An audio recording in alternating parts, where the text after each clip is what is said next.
All right, you guys, let's continue our discussion of solving quadratic equations by factoring. All right, let's look at our next set of examples. So the first one that we have is 81x squared minus 36 equals 0. Okay, so if we follow those same steps, remember you always want to make sure that your quadratic is set equal to 0, which it is. All right, then we're going to check to see if there's a GCF. So remember, GCF stands for greatest common factor. So if we look at our two terms, the GCF between the two is 9. Okay, when we factor out the 9, we're left with 9x squared minus 4 equals 0. Okay, then we're going to look at the quadratic that sits in between the parentheses. Okay, if we look at the first term, okay, this is a perfect square. If we look at the second term, this is also a perfect square, and they're separated by a minus sign. So this is an example of difference of two squares.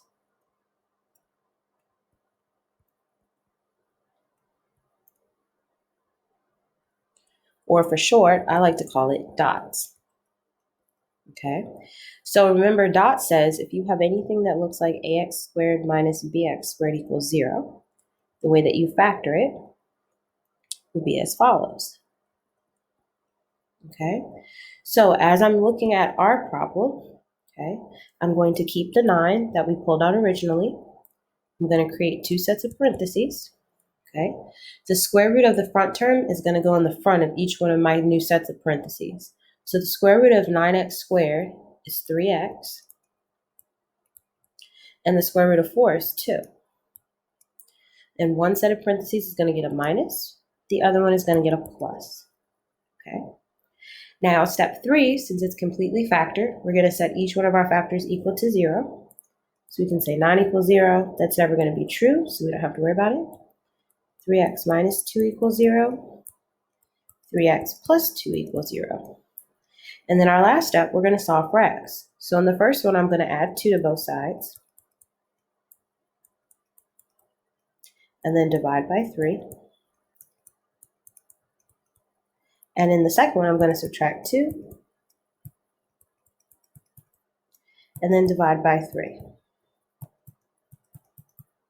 So my two answers are x equals 2/3 and x equals positive 2/3. Okay? All right, let's look at B. So B said we're going to solve 4 over 49x squared minus 9 over 25 equals 0. Okay, so remember, if we're following our steps, the first thing is to make sure that our quadratic is set equal to 0. It is. The next thing I'm going to do is factor it. So I'm going to look to see if there's a GCF. There isn't, but this is also another example of dots. Okay, this is dots because the first term is a perfect square and the second term is a perfect square, and they're separated by a minus sign. So I'm going to create two sets of parentheses. Okay, the square root of my front term will go in the front of each one of my parentheses. So this is a fraction. The square root of 4 is 2. The square root of 49 is 7. And the square root of x squared is x. So 2 over 7x goes in both of them. And then the square root of 9 over 25, that's 3 over 5. And one gets a minus, and one gets a plus. Okay. Now we're going to set each one of our factors equal to 0. So that's going to give me 2 over 7x minus 3 over 5 equals 0. And 2 over 7x plus 3 over 5 equals 0. And then step 4, we're going to solve for x. So in the first one, I'm going to add 3 over 5. So that's 2 over 7x equals 3 over 5. All right, I need to get x by itself, so I'm going to divide both sides by 2 over 7. So x equals 3 over 5. Instead of dividing by a fraction, I'm going to multiply by the reciprocal. Keep change flip. So that's 7 over 2. And because I have two fractions, I'm going to multiply straight across. So 3 times 7 is 21. And 5 times 2 is 10. So for the first one, x equals 21 over 10. And I'm going to go back and solve my second one. Okay, so I'm going to subtract 3 over 5 from both sides.